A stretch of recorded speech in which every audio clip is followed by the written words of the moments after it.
ওয়েবগ্রাউন্ডে আপনাদেরকে স্বাগত। তো চলুন দেখা যাক আজকে আমাদের আলোচ্য বিষয়বস্তুগুলো কি কি। তো আজকে আমরা শিখতে চলেছি সিএসএস এর অ্যাডভান্স সিলেক্টরের পার্ট 5।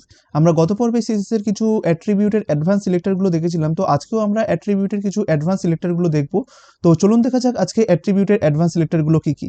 তো আজকে আমরা দেখতে চলেছি যে অ্যাট্রিবিউট ক্যারেট ইকুয়াল কি হয়। তো এটা খুবই একটি ইম্পর্টেন্ট একটি সিলেক্টর। তো এটা যখন আমরা আলোচনা করব তখনই আপনারা বুঝতে পারবেন যে ক্যারেট ইকুয়াল দিয়ে কিভাবে আমরা কোনো একটা এলিমেন্টকে সিলেক্ট করতে পারি। এরপরে আমরা দেখব ডলার ইকুয়াল।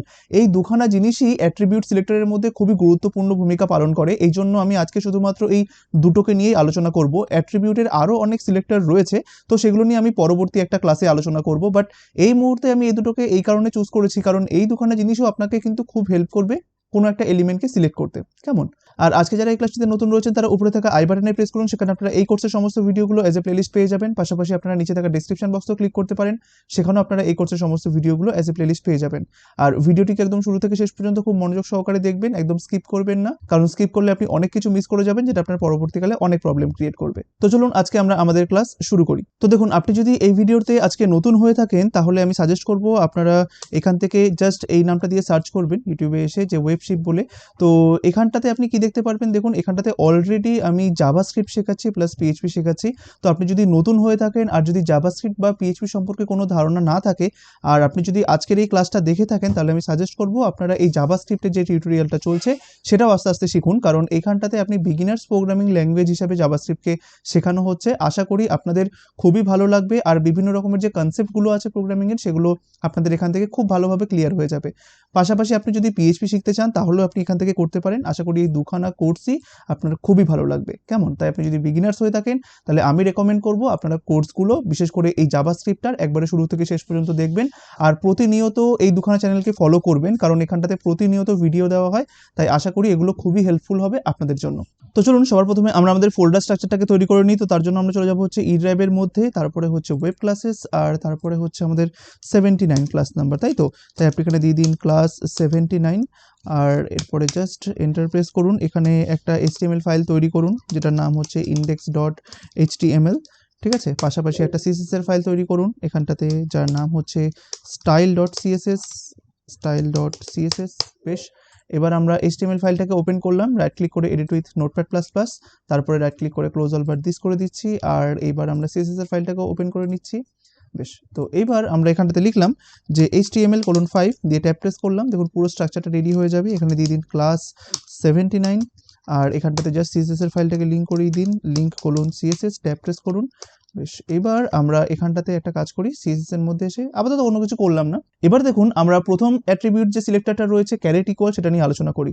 মনে করুন আপনি এইখানটাতে একটা ধরুন একটা ডিভ রয়েছে, যেরকম .1 বলে একটা ডিভ নিলেন, ঠিক আছে? এই ডিভের ভেতরে আমরা মনে করুন অসংখ্য এখানটাতে একটা পি ট্যাগ রয়েছে, ধরুন পি, আর এখানটাতে মনে করুন পি ডট মানে ক্লাস ইকুয়াল টু, সরি, মনে করুন এখানটাতে দেওয়া রয়েছে পি ডট টেস্ট বলে একটা ধরুন ক্লাস রয়েছে, ঠিক আছে?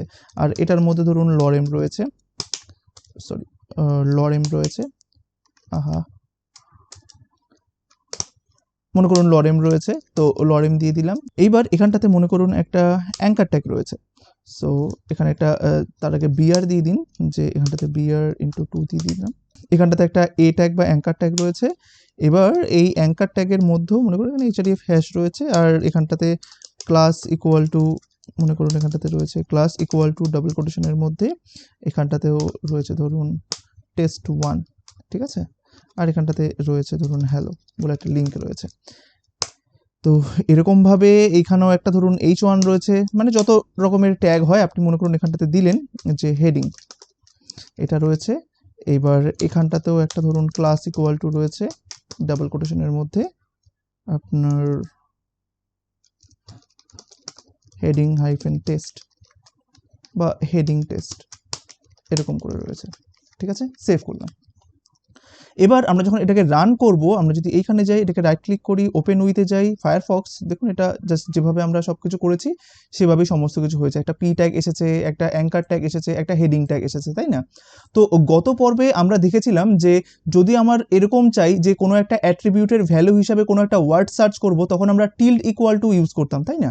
বেশ, তো এবার দেখুন বিভিন্ন প্রয়োজনে এমনও হতে পারে যে আপনি কোনো একটা কিছুকে সার্চ করতে চাইছেন, বাট যেটাকে আপনি সার্চ করতে চাইছেন আপনি চাইছেন যে সেটা যেন সবার প্রথমে থাকে, এরকমও কিন্তু সিচুয়েশন আসতে পারে, তাই না? আপনি আগেরটা সার্চ করেছিলেন যে টেস্ট নামক একটা ওয়ার্ড থাকুক, তাই না? মনে করুন এখানটাতে টেস্ট 1 2 3 রয়েছে। এবার মনে করুন আপনাকে বলা হলো যে তুমি সেই সমস্ত ক্লাসগুলোকে সার্চ করো যাদের শুরুতেই টেস্ট কথাটা রয়েছে। এবার বলুন তো এই এতগুলো এলিমেন্টের মধ্যে কোথায় কোথায় টেস্ট লেখাটা সবার প্রথমে রয়েছে? ঠিক দেখুন এইখানে একটা রয়েছে, কারণ এখানে একটাই ওয়ার্ড রয়েছে বা একটাই লেখা রয়েছে, সেটা হচ্ছে আপনার টেস্ট। এবার এইখানে দেখুন তো এইখানে কিন্তু এই এতটা মিলে একটা ওয়ার্ড, কিন্তু ওই ওয়ার্ডের প্রথমেই কিন্তু টেস্ট রয়েছে, টেস্টটা কিন্তু প্রথমে রয়েছে, তাই না? এবার এটার মধ্যে দেখুন এটার মধ্যেও কিন্তু টেস্ট রয়েছে, কিন্তু টেস্টটা কি শুরুতে রয়েছে না শেষে রয়েছে? শেষে রয়েছে, তাই না? তাই দেখুন কখনো কখনো এমনও আমাদের প্রয়োজন হয় যখন আমরা এইভাবে সিলেক্টরটাকে ব্যবহার করতে চাই বা এইভাবে এলিমেন্টগুলোকে সিলেক্ট করতে চাই যে আমি একটা অ্যাট্রিবিউটকে ধরলাম, আর ওই অ্যাট্রিবিউটের মধ্যে যদি একবারে প্রথমেই এই ভ্যালুটা থাকে তাহলেই তুমি সেগুলোকে ধরো। তাহলে এই যে প্রথমেই বোঝাতে যে প্রথমেই যদি এই ভ্যালুটা থাকে তাহলে সেগুলোকে ধরো, তখন আমরা এই ক্যারেট ইকুয়াল সিম্বলটাকে ব্যবহার করব। কিভাবে? মনে করুন আপনি অ্যাট্রিবিউটকে সিলেক্ট করতে চাইছেন, এবার অ্যাট্রিবিউট সিলেক্টর মানে আমরা জানি যে থার্ড ব্র্যাকেট ওপেন ক্লোজ, তাই না? এবার অ্যাট্রিবিউটের নাম কি? অ্যাট্রিবিউটের নামটা হচ্ছে ক্লাস, তাই না? বেশ, তো আপনি চাইলে পুরোটাকে এইভাবে কপি করে নিয়ে আসতে পারেন, বা আপনি ভেঙে ভেঙেই করছি। তো আমার ক্ষেত্রে অ্যাট্রিবিউটের নামটা কি? অ্যাট্রিবিউটের নামটা হচ্ছে ক্লাস। এবার আমি কিভাবে সার্চ করতে চাইছি? এই অ্যাট্রিবিউটের ভ্যালুটাকেও সার্চ করতে চাইছি। এইবার আমি ভ্যালুগুলোকে কিভাবে সার্চ করতে চাইছি? আমরা অলরেডি অনেক রকমের ভ্যালু সার্চ শিখেছি, যে ইকুয়াল, টিল্ড ইকুয়াল। এবার আজকে আমরা শিখবো ক্যারেট ইকুয়াল। মানে কি? আমি অ্যাট্রিবিউটের ভ্যালুটাকে তো সার্চ করতে চাইছি, কিন্তু চাইছি যে ওই অ্যাট্রিবিউটের ভ্যালুটা যেন সবার প্রথমের দিকে থাকে, তাই আমাকে এখানটাতে দিতে হবে ক্যারেট ইকুয়াল। ঠিক আছে, এইভাবে আপনি দিয়ে দিন। জিনিসগুলোকে আপনি এইভাবে একসাথেও দিতে পারেন, কোনো সমস্যা নেই। তো অ্যাট্রিবিউটার নাম হচ্ছে ক্লাস, তারপরে আমি দিয়ে দিলাম ক্যারেট ইকুয়াল। এবার আমাকে দিতে হবে ভ্যালুটা। ভ্যালুটা আপনি সিঙ্গেল কোটেশন বা ডবল কোটেশনের মধ্যে দিতে পারেন। তো ভ্যালুটা আমার ক্ষেত্রে কি দিতে চাইছেন বলুন তো? আপনি টেস্ট, তাই না? তাই আপনি এখানে দিয়ে দিন তো টেস্ট, ব্যাস। এবার যথারীতি আমরা সেকেন্ড ব্র্যাকেট ওপেন ক্লোজ করলাম। এবার দেখুন এটার মানে কি বোঝায়? এটার মানে বোঝায় সিএসএস এখন দেখবে যে এই এইচটিএমএল ফাইলটার মধ্যে, অর্থাৎ যে সমস্ত এইচটিএমএল ফাইলটার মধ্যে এই সিএসএস এর ফাইলটাকে ইনক্লুড করা রয়েছে, সেই সমস্ত এইচটিএমএল ফাইলের মধ্যে ও আগে খুঁজবে যে ক্লাস বলে অ্যাট্রিবিউট কোন কোন জায়গাতে রয়েছে। তারপরে ও খুঁজবে ওই ক্লাস বলে অ্যাট্রিবিউটের ভ্যালু হিসাবে যেন টেস্ট বলে ভ্যালুটা সবার প্রথমে থাকে, এরকম ক্লাস কোন কোন জায়গাতে রয়েছে। মানে জিনিসটা বুঝতে পেরেছেন তো? ও কিন্তু খুঁজবে ফার্স্ট অফ অল ক্লাস বলে অ্যাট্রিবিউটটা, আর ওই ক্লাস বলে অ্যাট্রিবিউটগুলোর মধ্যে ভ্যালু হিসাবে এই টেস্ট কথাটা কোন কোন জায়গাতে সবার প্রথমে রয়েছে ও সেটাকে খুঁজবে। এবার দেখুন তো ও যদি এভাবেই খোঁজে তাহলে ও কোথায় কোথায় পাবে? দেখুন ও সবার প্রথমে এখানে ক্লাস বলে একটা অ্যাট্রিবিউট পেয়েছে, আর শুরুতেই টেস্টকে পেয়েছে, মানে ও কিন্তু এটাকে সিলেক্ট করবে, তাই না? তারপরে দেখুন তো এটার ক্ষেত্রে দেখুন এখানে ক্লাস বলে অ্যাট্রিবিউট পেয়েছে, প্লাস দেখুন এখানটাতেও শুরুতেই কিন্তু টেস্ট বলে লেখাটা পেয়েছে। ও কিন্তু টেস্ট বলে কোনো ওয়ার্ডকে খুঁজবে না, ও শুধুমাত্র দেখবে যে শুরুতেই টেস্ট বলে লেখাটা আছে কিনা। দেখুন এই শুরুতেই টেস্ট বলে লেখাটা আছে, মানে এটা পেয়ে গেল। এবার যখন এখানে আসবে এখানেও দেখবে ক্লাস বলে অ্যাট্রিবিউট রয়েছে, কিন্তু ওর শুরুতে কি কোনো টেস্ট বলে লেখা রয়েছে? না, নেই। তাই দেখুন ও এটাকে ধরবে না। তাই এবার যদি আমরা এখানে একটা সিএসএস অ্যাপ্লাই করি, যেরকম হচ্ছে ব্যাকগ্রাউন্ড কোলন ইয়েলো, যেটা আমরা আগের দিন দিয়েছি, তাহলে এটাকে সেভ করলাম। আমরা এইখানটাতে যাব, রিফ্রেশে প্রেস করব। দেখুন ও প্রথম দুটোকে ঠিকই চুজ করলো, কিন্তু এটাকে চুজ করতে পারলো না। কারণ কি? কারণ এখানে এই টেস্ট বলে লেখাটা কিন্তু শুরুর দিকে নেই। কোথায় রয়েছে? শেষে রয়েছে, তাই না? ঠিক তাই। তাই এরকম ধরনের মাঝে মাঝে জিনিসগুলো পড়বে যখন দেখবেন আপনাকে এভাবে টাস্ক দেওয়া হয়েছে যে একবারে শুরুতেই যদি এটা থাকে তাহলে তুমি সেগুলোকে শুধুমাত্র চুজ করো, তখন দেখবেন ও এইভাবে জিনিসটাকে চুজ করেছে। ঠিক আছে, তো এটা মনে রাখবেন, এটা কিন্তু খুবই ইম্পর্টেন্ট। কারণ কি দেখুন মাঝে মাঝে এমন নয় যে সবসময় আপনাকে এরকমভাবে ক্লাস আর এরকমভাবে এইচআরইএফ অ্যাট্রিবিউট দিয়েই ধরতে হয়। মাঝে মাঝে দেখবেন আমরা বিভিন্ন রকমের প্লাগইন ব্যবহার করব। তো প্লাগইনগুলো কি করে বলুন তো? মনে করুন এখানটাতে আমার একটা এ ট্যাগ রয়েছে, তো আমি ট্যাপ প্রেস করলাম। মনে করুন এখানে একটা এ ট্যাগ রয়েছে যার এইচআরইএফ ইকুয়াল টু, আমি ডাবল কোটেশনের মধ্যে দিয়ে দিলাম হ্যাশ, আর এর মধ্যে ভ্যালু দেওয়া রয়েছে ধরুন ক্লিক মি, ট্যাপ প্রেস করলাম। ঠিক আছে, তো মনে করুন আপনি একটা প্লাগইন ইউজ করেছেন। এবার ওই প্লাগইনগুলো কি করে, যে কোয়ারি প্লাগইনগুলো বাই ডিফল্ট দেখবেন এগুলোর মধ্যে কিছু কিছু অ্যাট্রিবিউট অ্যাড করে দেয়, যেরকম data hyphen move equal to double কোটেশনের মধ্যে এখানটাতে মনে করুন এখানটাতে রয়েছে আউল 1। ঠিক আছে, তো এরকম করে ধরুন আরও অনেকগুলো রয়েছে। তো এখানটাতে আউল 2 রয়েছে, আউল 3 রয়েছে, আউল 4 রয়েছে। ঠিক আছে, বেশ। তো এভাবে ধরুন জিনিসটা রয়েছে। আর এখানটাতে সবার পরে পরে একটা, ঠিক আছে আমি ছাড়ুন, আমি দিলাম না ব্রেক, পাশাপাশি দেখাক। তো দেখুন আমরা যখন এখানে যাবো, এটাকে যখন রিফ্রেশে প্রেস করবো, তখন দেখুন সবগুলো ক্লিক মি সব পাশাপাশি চলে এসেছে। এবার আপনাকে বলা হলো আপনি ধরুন এখানে কোনো ক্লাস অ্যাড করতে পারবেন না, কোনো আইডি অ্যাড করতে পারবেন না। এবার আপনি এটাকে তাহলে ধরবেন কি করে? আপনি যদি এভাবে লেখেন যে এ ট্যাগগুলোকে সিলেক্ট করো, যে সমস্ত এ ট্যাগগুলোকে সিলেক্ট করলাম, যে এ ট্যাগগুলোকে সিলেক্ট করলাম এইভাবে, তাহলে কি এইটা বোঝায় যে ও শুধুমাত্র এই এ ট্যাগগুলোকেই চুজ করবে? না, ও কিন্তু এটাকেও চুজ করে ফেলবে। এবার আপনি এটা ধরবেন কি করে? আপনাকে দেখতে হবে তখন এটার মধ্যে ইউনিক কোথায় রয়েছে। দেখুন এটার মধ্যে ডেটা মুভ বলে একটা অ্যাট্রিবিউট রয়েছে, যেটা কিনা এটার মধ্যে নেই। এবার আপনি ধরুন এখানটাতে ডেটা মুভটাকে চুজ করলেন, আর এইভাবে আপনি জিনিসটাকে চুজ করবেন যে আমি সেই সমস্ত এলিমেন্টগুলোকে খুঁজতে চাই বা সে সমস্ত এ ট্যাগগুলোকে খুঁজতে চাই যাদের মধ্যে আপনার ডেটা মুভ বলে অ্যাট্রিবিউট রয়েছে, আর তাদের ভ্যালু হিসাবে বা তাদের ভ্যালুর মধ্যে শুরুতেই এই আউল বলে কথাটা রয়েছে, আপনি এইভাবে খুঁজতে চাইছেন। তখন আপনি কি করবেন? তখন আপনি ঠিক সেম ওয়েতে, যে দেখুন আমি এটাকে বন্ধ করে দিলাম। এবার দেখুন আপনি যদি এলিমেন্ট স্পেসিফিকভাবে অ্যাট্রিবিউটকে খুঁজতে চান তাহলে কি করবেন? তাহলে সর্বপ্রথমে এলিমেন্ট দিয়ে দিলাম এ। এবার আমি অ্যাট্রিবিউট খুঁজবো, তার জন্য আমি অ্যাট্রিবিউট সিলেক্টর দিয়ে দিলাম। আপনি কোন অ্যাট্রিবিউটকে খুঁজতে চাইছেন? এই যে এইটা, এই যে ডেটা মুভ ইকুয়াল, তাই না? আপনি এটাকে ডেটা মুভ ইকুয়াল দিয়ে দিন। এবার আমার ক্ষেত্রে এটা ইকুয়াল হবে না, এটা কি হবে? ক্যারেট ইকুয়াল হবে। কারণ কি? কারণ আমি চাইছি আমি ভ্যালুটাকে খুঁজবো, কিন্তু ভ্যালুটা যেন শুরুর দিকে থাকে, তাই এই কারণে আমি ক্যারেট ইকুয়াল দিয়ে দিলাম। ক্যারেট মানে বোঝায় শুরুর দিকে।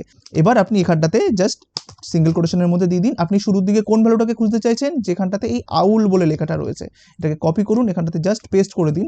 এইবার এখানটাতে জাস্ট এটা করে দিন যে ব্যাকগ্রাউন্ড, মনে করুন এখানটাতে দিয়ে দিন আপনি টমেটো। ঠিক আছে, সেভ করলাম। এবার চলুন তো দেখা যাক ও এটাকে সিলেক্ট করতে পারে কি না। এখানে গেলাম, রিফ্রেশে প্রেস করলাম, দেখুন সবগুলোর ব্যাকগ্রাউন্ড কালার টমেটো হয়ে গেল, তাই না? এবার আপনি এটাকে একটা ফন্টের কালার দিয়ে দিন, যে কালার হোয়াইট। সেভ করলাম, এখানে আসলাম, রিফ্রেশে প্রেস করলাম, দেখুন সব হোয়াইট হয়ে গেছে। তো দেখেছেন এখন কিন্তু এই টমেটো কালারটা কিন্তু এটার উপরে এফেক্ট ফেলতে পারলো না। কারণ কি? কারণ আপনি এরকমভাবে অ্যাট্রিবিউট হিসেবে বলে দিয়েছেন। তাই এগুলো কিন্তু খুবই ইউজফুল হবে পরবর্তীকালে যখন আপনারা রিয়েল লাইফ প্রজেক্টে কাজ করবেন, তখন দেখবেন এই সমস্ত অ্যাট্রিবিউট সিলেক্টরগুলোর মাধ্যমে বা ওই সমস্ত ধরুন আমি সিবলিং সিলেক্টর বলুন বা ওই চাইল্ড সিলেক্টর বলুন, এগুলো আপনাকে খুব হেল্প করবে দেখবেন পরবর্তীকালে। এই অ্যাডভান্স সিলেক্টরগুলো সম্পর্কে জানা এখন মনে হচ্ছে যে আমি এত কিছু জানছি, পরবর্তীকালে কি কাজে লাগবে? হ্যাঁ, অবশ্যই কাজে লাগবে। দেখুন আপনার যত বেশি আপনি এই সমস্ত সিলেক্টরগুলোকে জানতে পারবেন, তত বেশি আপনার কাছে ফ্লেক্সিবিলিটি চলে আসবে, যে হ্যাঁ আমি এটাকে এইভাবে ধরতে পারি, আবার আমি এটাকে ওইভাবেও ধরতে পারি। মানে আপনার কাছে অপশন বেড়ে যাচ্ছে। আগে শুধুমাত্র ভাবুন, আগে একটা এলিমেন্টকে সিলেক্ট করতে গেলে আপনি শুধুমাত্র নয় তার এলিমেন্ট নেম দিয়ে সিলেক্ট করতেন, বা তার ক্লাস দিয়ে সিলেক্ট করতেন, বা তার আইডি দিয়ে সিলেক্ট করতেন। এবার আস্তে আস্তে দেখুন আপনি কত কিছু জানলেন, যে না এটা আমি অ্যাজ এ অ্যাট্রিবিউট সিলেক্টর ব্যবহার করতে পারি, আবার এই পি ট্যাগটাকে এই ওয়ানের চাইল্ড হিসেবেও ব্যবহার করতে পারি বা সিলেক্ট করতে পারি। আপনার কাছে কত অপশনগুলো চলে আসলো। তো এই অপশনগুলো জানাই হচ্ছে আপনার মেন কাজ। যত বেশি আপনি অপশন জানতে পারবেন বা যত বেশি আপনি অ্যাডভান্স সিলেক্টর সম্বন্ধে জানবেন, আপনার দেখবেন আপনি যখন কাজ করবেন তখন দেখবেন আপনি খুব কমফোর্ট ফিল করছেন। তাই এই জিনিসগুলো জানা কিন্তু খুবই ইম্পর্টেন্ট। ঠিক আছে, তো দেখুন এইটা বেসিক্যালি আমাদের হয়ে গেল। তো চলুন এর পরের জিনিসটা দেখা যাক। তো এর পরেরটা ঠিক এটার উল্টোটা। হ্যাঁ, যেরকম আমরা ক্যারেট ইকুয়াল শিখলাম, এবার আমরা শিখবো ডলার ইকুয়াল। তো আমরা এখান থেকে জাস্ট এগুলোকে একটু রিমুভ করে দিই। তো আমি এখান থেকে রিমুভ করে দিলাম, বা এটা আপাতত থাক, আমি এইটুকুকে কমেন্ট করে রাখছি। মনে করুন এইটুকুকে আমি কমেন্ট করে রাখলাম HTML কমেন্টের মাধ্যমে। সো দেখুন এতক্ষণ আমরা দেখলাম যে কি করে আমরা কোনো একটা অ্যাট্রিবিউটের ভ্যালু হিসাবে ভ্যালুটা যেন প্রথমে থাকে সেটা কিভাবে আমরা দেখতে পারি। তো এইবার আমরা আরেকটা জিনিসও করতে পারি, যে আমরা অ্যাট্রিবিউটের ভ্যালুটাকে তো ধরতে চাই, কিন্তু ভ্যালুটা যেন সবার শেষে থাকে। ঠিক আছে, আপনি সেভাবে ধরতে চাইছেন। তাহলে এবার বলুন তো, আপনি যদি এইখানটাতে শেষ হিসাবে ধরতে চান তাহলে আপনি কি ব্যবহার করবেন? তো তখন আপনাকে এখানটাতে এই ক্যারেট ইকুয়ালের জায়গায় এই ডলার ইকুয়াল বসাতে হয়। ক্যারেট মানে হচ্ছে ও শুরুর দিকে সার্চ করবে, আর ডলার মানে হচ্ছে ও শেষের দিকে সার্চ করবে। অর্থাৎ এই টেস্ট বলে লেখাটাকে ও তো সার্চ করবে, কিন্তু সেটাকে কোথায় থাকতে হবে? একবারে শেষের দিকে। এবার দেখুন ও যখন এখানে শেষের দিকে সার্চ করবে, ও কি এটাকে ধরবে? হ্যাঁ, অবশ্যই ধরবে। কারণ দেখুন এখানে শুধুমাত্র টেস্ট বলে একটাই ওয়ার্ড রয়েছে বা টেস্ট বলে একটাই লেখা রয়েছে, তাই টেস্টটা শুরুও বোঝায়, এই টেস্টটা শেষও বোঝায়, তাই ও এটাকে সিলেক্ট করবে। এবার তারপরে এইটা আসবে, এখানে দেখবে যে টেস্ট বলে লেখাটা সবার শেষে আছে নাকি। দেখুন তো এখানে কি টেস্ট বলে লেখাটা সবার শেষে আছে? না, ওটা কিন্তু সবার শুরুতে আছে, তাই ও এটাকে কিন্তু চুজ করবে না। এবার দেখুন তো যখন এইখানে আসবে, এখানে দেখুন তো টেস্ট লেখাটা কি শুরুতে রয়েছে না শেষে? শেষে রয়েছে, তাই দেখুন ও এটাকে চুজ করবে। তাহলে আমাদের হিসাব মতো ওর এটাকে চুজ করার কথা আর এটাকে চুজ করার কথা, তাই না? সেভ করলাম। আমরা চলুন তো দেখা যাক CSS এ কি লিখেছি। হ্যাঁ, ডলার ইকুয়াল লিখেছি। এটাকে সেভ করলাম, এখানে গেলাম, রিফ্রেশে প্রেস করলাম। দেখুন ও কিন্তু এখন প্রথমটা চুজ করলো, অর্থাৎ প্যারাগ্রাফটা আর হেডিংটা চুজ করলো। এটাকে কিন্তু চুজ করলো না। কেন এটাকে চুজ করলো না? কারণ দেখুন এর মধ্যে যে ক্লাস ইকুয়াল টু টেস্ট রয়েছে, ওই টেস্টটা কিন্তু প্রথমে রয়েছে। রয়েছে, এই কারণে দেখুন এটাকে চুজ করলো না। বুঝতে পেরেছেন? তাই কখনো কোনো কিছু শেষের দিকে মেনশন করার জন্য বা শেষের দিকে চুজ করার জন্য আপনি কিন্তু ডলার ইকুয়াল ব্যবহার করবেন যদি আপনার অ্যাট্রিবিউটকে সিলেক্ট করতে হয়। ঠিক আছে? তো আশা করি বুঝতে পেরেছেন। তো এখান থেকে আমরা এটাকে রিমুভ করে দিলাম, এবার এটাকে আবার ওপেন করে দিলাম। তো মাঝে মাঝে দেখবেন আমাদেরকে অসংখ্য ইমেজেস নিয়ে কাজ করতে হয়, অসংখ্য পিডিএফ নিয়ে কাজ করতে হয়। এবার ইমেজেসের মধ্যে এসআরসির মধ্যে আপনার কি থাকে, কোনো একটা ইমেজের লিঙ্ক থাকে। এবার ধরুন ইমেজ হিসাবে আপনি পিএনজি ইমেজও দিতে পারেন, আবার জেপিজি ইমেজও দিতে পারেন, তাই না? আবার ঠিক সেভাবে আপনি যদি ধরুন পিডিএফ ডাউনলোডের কোনো একটা সিরিজ তৈরি করলেন বা কোনো একটা টেবিল তৈরি করলেন যেটা থেকে আপনি পিডিএফ ডাউনলোড করতে পারবেন, এবার ওই পিডিএফ এর লিঙ্কগুলোকে আপনাকে কোথায় দিতে হবে? এইচআরইএফ এর মধ্যে মনে করুন এখানটাতে রয়েছে যে অ্যাসেট, বা মনে করুন এখানটাতে রয়েছে যে ডাউনলোড স্ল্যাশ ধরুন 1.pdf এভাবে রয়েছে। তো এখানটাতেও ধরুন রয়েছে এই এইচআরইএফ এর মধ্যে আমি তাই দিয়ে দিলাম যে ডাউনলোডস, এখানটাতে 2.pdf। এবার এখানটাতে রয়েছে ধরুন ডাউনলোডস, এখানটাতে রয়েছে 3. এখানটাতে রয়েছে ধরুন xlsx এটা রয়েছে। আর এখানটাতে ধরুন রয়েছে এখানটাতে ধরুন রয়েছে 4.pdf। এবার ধরুন আপনাকে টাস্কটা দেওয়া হলো, আপনাকে বলা হলো যে যাদের মধ্যে পিডিএফ রয়েছে বা যে সমস্ত লিঙ্কগুলো হচ্ছে পিডিএফ তাদেরকে চুজ করো, চুজ করে তাদের কালারটাকে টমেটো করে দাও। এবার আপনি কিভাবে চুজ করবেন বলুন তো? আপনি কিভাবে বুঝবেন যে কোনটার মধ্যে পিডিএফ রয়েছে, কোনটার মধ্যে এক্সএলএস রয়েছে বা কোনটার মধ্যে অন্য কিছু এক্সটেনশন রয়েছে? ঠিক, আপনার তখন এই ডলার ইকুয়ালটা খুব কাজে লাগবে। যেরকম দেখুন আমরা জানি যে এইচআরইএফ এর মধ্যে এই পুরো লিঙ্কটা রয়েছে। এবার আমরা জানি এইচআরইএফটা কি একটা অ্যাট্রিবিউট, এটাও একটা অ্যাট্রিবিউট, এগুলো সব একটা অ্যাট্রিবিউট। এবার আমরা অ্যাট্রিবিউটকে সিলেক্ট করতে জানি।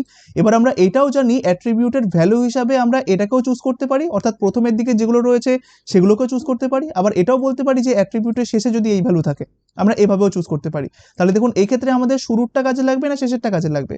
ঠিক, আমাদের শেষেরটা কাজে লাগবে। আমরা এটাকে কিভাবে চুজ করব?